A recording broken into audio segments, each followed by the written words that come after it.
everyone. Okay, well, my name is Tania Herrera Diaz. Um, so for my assessment, I found one called Trend Hunter Innovation Assessment. And in this assessment, the character trait that it identified me with the most was voracious adventurer, which basically I'll just read a little like snippet. It says that I have an insatiable nature that motivates you to capitalize on new opportunities and tackle new challenges. Your curiosity enables you to pursue the areas of opportunity that are often overlooked and dismissed by others. Be careful you're not rushing your decisions and actions. Try to maintain a disciplined approach. So everything that that little paragraph said, I totally identified with. Um, I definitely feel like I have to keep moving. I have to keep trying ways to optimize situations. And sometimes I do get ahead of myself, but I really try to fight my urge to just change and improve and balance it out with, okay, take everyone else's opinions into account, weigh out the possible consequences. So it's a constant struggle, but I think I balance it well enough.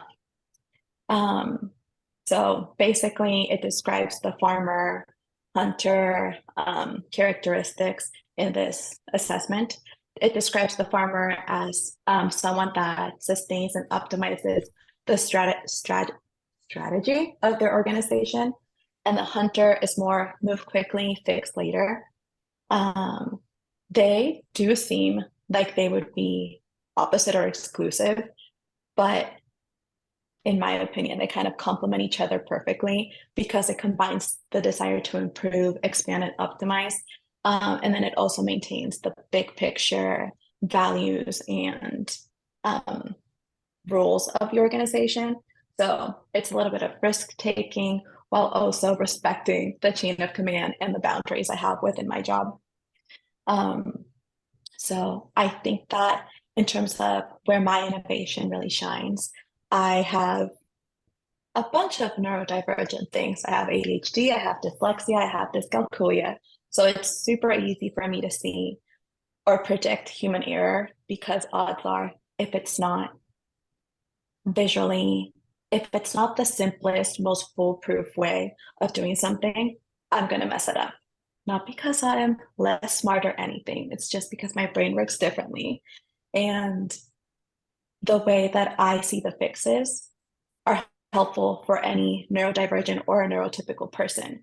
So I can always like see the little things where they need tweaked and where they could be improved.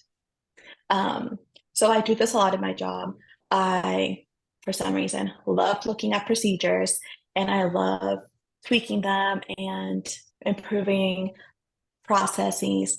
But this comes with um, ruffling some feathers, not a lot, but just because people really like their comfort zone and they like to do things the way they've always done it, which is very fair. So I've learned with this class a lot about how to return ownership to people in their own jobs. So if I have an idea that I believe will make everyone's life easier, I also have to take the time to listen to the pushback, um, take one-on-ones with my coworkers, with the higher ups, and see, okay, what are you not liking about this? Okay, that is a fair point. Let me like give you a different way of looking at it. And a lot of times it's not that I convince them that the what I'm saying is the best way. It's more so that we kind of both see each other's approaches and the way that our minds work. And sometimes, of course, I'll change the idea I had. They'll open up to the idea I have. So collaboration is something that this class has really drilled into me and is something that I'm trying to work on too. Um, so okay, what else? Yeah, and just a lot about self, um, like understanding oneself and understanding where you can improve yourself. That's been another really big thing that I've learned from this class. Okay, that's all. Okay, so my name's Amanda. I will take over from here. And I as well ended up finding the innovative innovation assessment from Trend Hunter, in which I got the dynamic realist. And I totally agree that it points out the positive and negatives of having a good balance between a farmer and hunter. That's the qualities that I got. And I feel like it's pretty accurate for what I have done as a trauma nurse to a critical care and to now as a house supervisor. On the good farmer side of things, I am loyal, disciplined, protective of my team, and very consistent, which you have got to be with an organization like OSU. Um, and then on the hunter side of things, um, I'm curious, which kind of helps me get to find out why, actively listening to people to see where their thought processes coming from when they're having a breakdown. And so that's a good thing that this class helps instill, that my way of approaching it when people are emotionally on a scale of 10, of taking them aside. So they don't need to be having a scene on them, but to make them stop and just think it through, to give those words. Um, but when push comes to shove, I hate how they put willing to destroy, but it's kind of realistic that I will push if there's something that's not right. And we're seeing that it's a pattern. Um, I totally think it's fair that you need to have those people that go through and say, this process doesn't make sense. So we do need to break it down, because usually it comes from an antiquated place, from those people who were in that mindset of, well, this is how it always was done. Um, and thankfully, I just hit 24 years of doing this, and you're starting to see less of those. And those of us that have been into this age, we're the elder millennials, and we're more apt to stop and go, well, maybe that wasn't right, because I didn't like how it made me feel when I was a new person starting in this field. Um, as far as I deal with crucial conversations almost every night. So there's not a lot I can talk about, but I will say most recently, one, that it pays to have a good situational and self awareness and calmness, was a patient that felt she was discharged too early and went right back to the registration desk and was causing a bit of a scene, demanding to speak with the supervisors. So we responded, escorted her to the ER, and said, you need to check back in, which she didn't understand because she thought we were taking her right back up to her room. So we had to explain that it doesn't work that way. You have to go through the process because they deemed you cleared. Um, and we thought she checked in. We went back to the office to continue with our starter shift stuff. Um, and within 8 minutes, the same registration lady was calling us, and this woman, you could hear yelling in the background, um, because she did not feel like she wanted to go through the ER again, because it was not a good experience. Um, we get down there and take her aside, just talk to her and say, this is how this goes. Like, we're going to walk you in there, introduce you, just to show her like a changing of hands so that she could see a face introduced to a face, because sometimes that does help.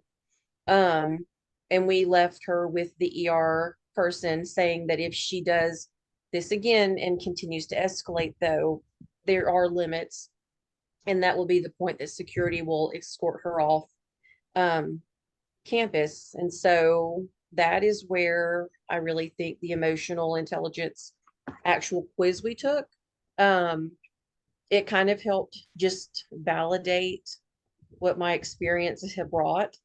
But it was nice to know that my self-awareness score was my lowest, like at 79, which is kind of legit because I'm so used to just keeping that front on, of just keeping it calm, and that can be very disconcerting to people.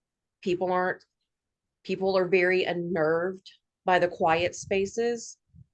And when they don't know you and this is your way of interacting with them, it kind of makes sense. So that's something I am working on as an incredibly withheld introvert. Like I hold it to my core.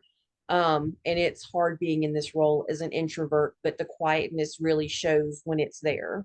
Mm-hmm. So I will say the self-awareness score made me reflect that go, okay, this is something I'm going to have to work on when I'm out and about, putting myself out there and talking to every person I see, just so that know there's a face of someone who has their back. So yeah, I think I've taken that already from the first few weeks of this class. That's amazing. Yeah. Okay, awesome. I'm Caitlin, and my emotional intelligence assessment kind of confirmed things that I already knew about myself. Um, my social awareness was my highest score, and my self-awareness was my lowest score. um, but based on that, it's one way that I go into like a conflict situation is by trying to de-escalate, trying to ask questions, trying to refocus the other person on the ultimate task or goal, whatever that is. Ask how I can help them get on board, or what is kind of getting in the way of them being in agreement on that end goal.